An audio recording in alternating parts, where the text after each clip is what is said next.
All right. Hello, everybody. So today we're going to be talking about the impacts of nutrition on mental health. So we often hear that exercise and mental health are connected, but nutrition and exercise and mental health are all part of the picture. Um, Mental health and nutrition are deeply interconnected, excuse me. Um, so that's why we want to bring this up for you guys and support your cognitive and emotional well-being through food. So there's a lot more on these slides that you can read yourself, but I'll just kind of briefly talk about some things that I think are important, and you can read the slides on your own time. But it's important to note that usually about 1 in 5 adults experience mental health issues each year, with depression and anxiety being the most common conditions. And nutrition is an often overlooked but formidable factor in mental health. So there have been several studies. You can look on Harvard's website, Harvard Medical, or look in Google Scholar.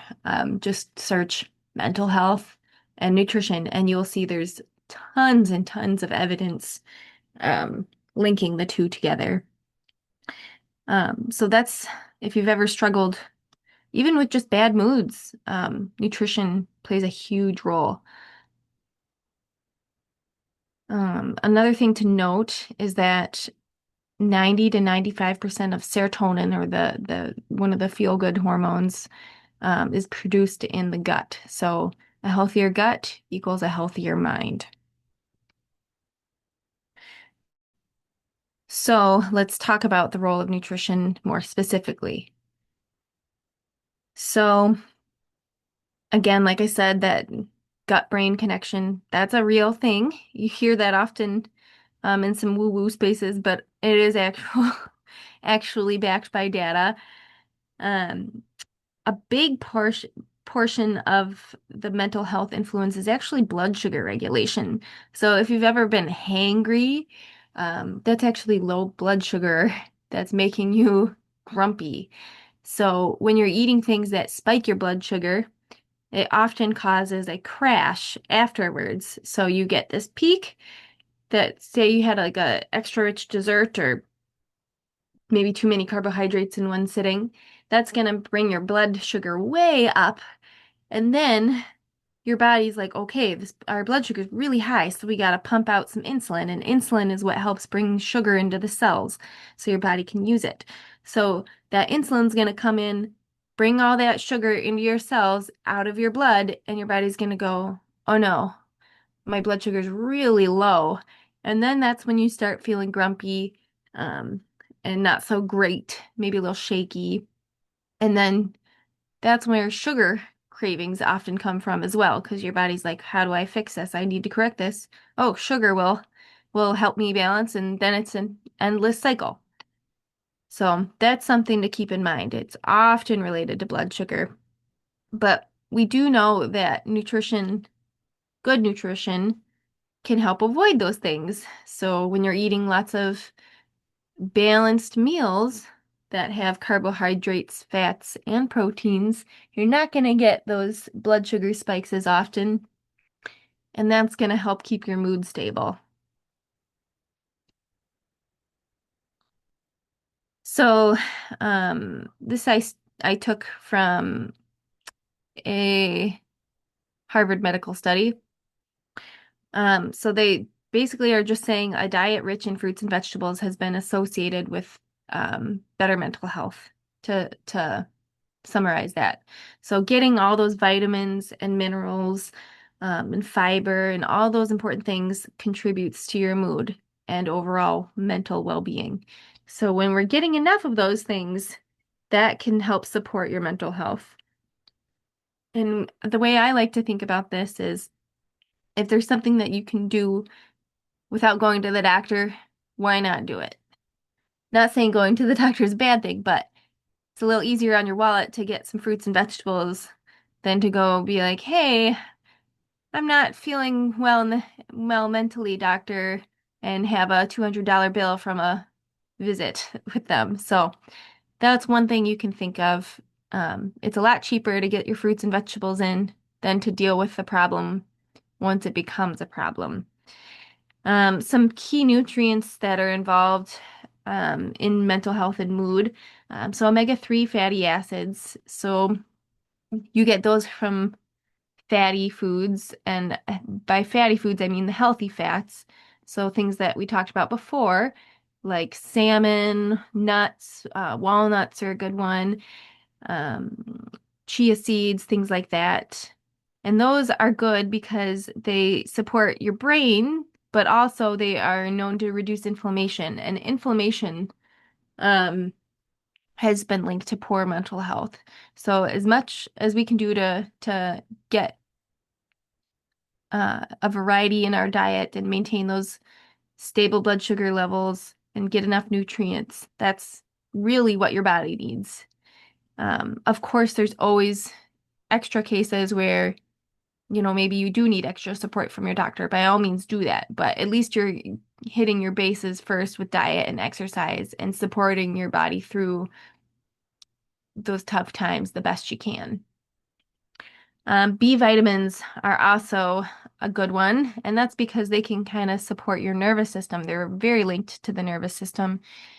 Um, so oftentimes you hear about B vitamins and supplements and things, but they can be found in meats and grains. Um, Chicken is a good source, especially of B12, and then B6 and folate, things like that can be found in leafy greens, lentils, asparagus. So getting that variety of fruits and vegetables is going to help you out big time. Vitamin D, that's one we hear about often as well, that we can get from the sun or we can get through things like fortified dairy, eggs, um, fish. Um, and then another key nutrient or, pardon me, a, a key mineral. It is a nutrient, but I want to be specific.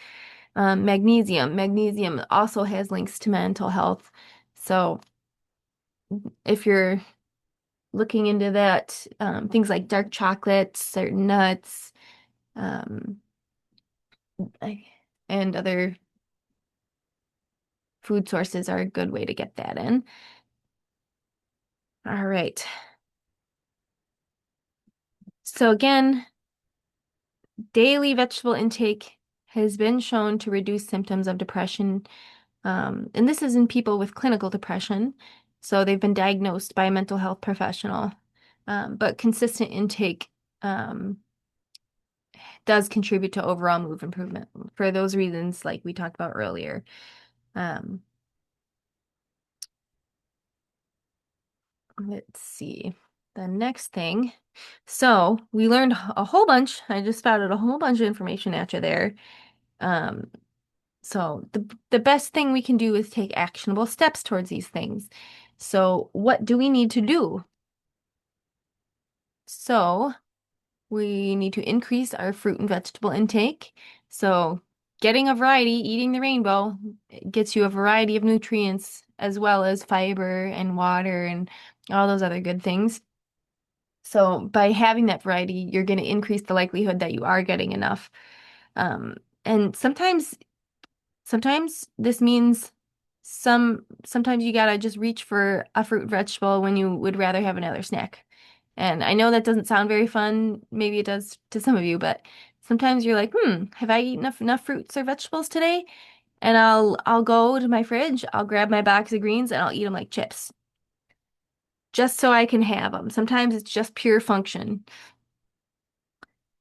Another thing to do is add whole grains. So we talked about these last time. Whole grains like whole wheat, oats, quinoa, bulgur, things like that, buckwheat.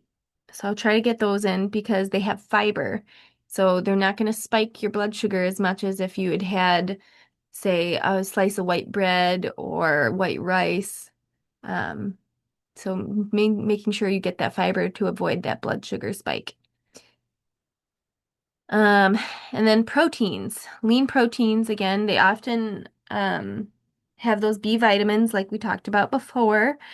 And that's going to help with um, mood regulation and overall mental health.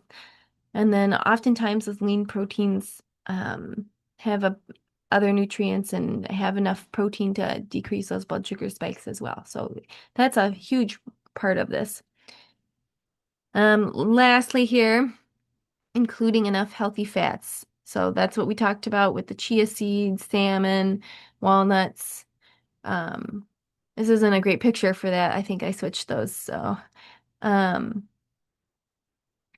just making sure that we get those in our diet regularly. And again, this could be as simple as drizzling some olive oil on a salad or eating hummus with some vegetables or having a little smoked salmon on your whole wheat toast. Um, Sometimes I'll put a runny egg on that too. It's really good. So just trying to get a good variety in best you can. You can do this. It's a really easy way to just support your mental health. You can do this by just trying a new food at the grocery store or maybe switching up your routine a little bit. So it doesn't have to be complicated and you don't have to go out of your way to get different supplements or special medications, of course, unless your doctor says so, but you really can start with the simple things. Um, we know that mindful eating can improve emotional wellness and eating patterns. And also, something to note is that our emotional state can influence our food choices. So, some people tend to be stress eaters, or maybe they eat when they're sad, or maybe you eat a lot when you're happy because you're having a good time and not thinking about it. So, noting that your nutrition for mental health can be a cycle. So recognizing those patterns within yourself and doing your best to work yourself out of that cycle. So some other practical tips that I'd want to leave you with is making sure we're getting regular meals. So it's not just the types of meals, but also the timing. So eating every few hours throughout the day. And if you need snacks or you're not able to finish your meal, you can have that as a snack throughout your day. So that's going to keep those blood sugar levels stable and keep your mood stable. Um, Dehydration too is another thing that can kind of make you feel low and fatigued. So making sure we're getting enough water and um, staying hydrated throughout our day, especially in the summer when we tend to lose a lot of water through sweating. Meal prepping sometimes can be beneficial for some people if you're somebody that experiences what's called decision fatigue. So maybe you're like, I don't know what I want to eat, and then you just choose the quickest thing. Um, so sometimes having that meal prepped already will get rid of that. So you don't have to make a choice, you just grab it. Another tip for that too is eating dinner for breakfast. That sounds really wild to a lot of people, but sometimes if I really just don't know what I want to eat and I want to make a good choice, I'll eat my dinner because it's very rare that I have a dinner that doesn't have all three macronutrients and at least one vegetable. So usually if you're having a good dinner, it will make an excellent breakfast.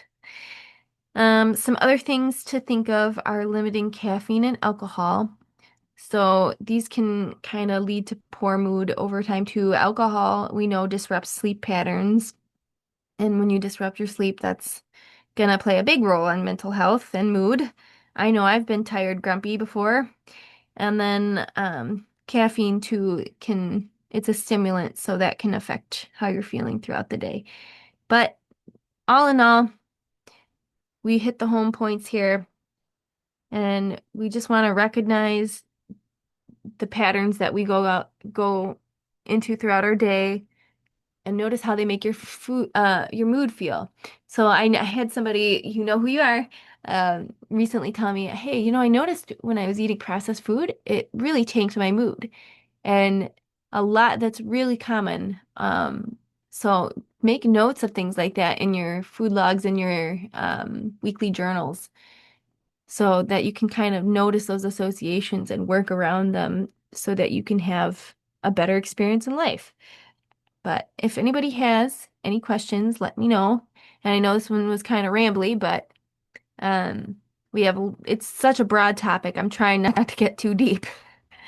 But yeah, let me know if you have any questions and have a good day, everybody.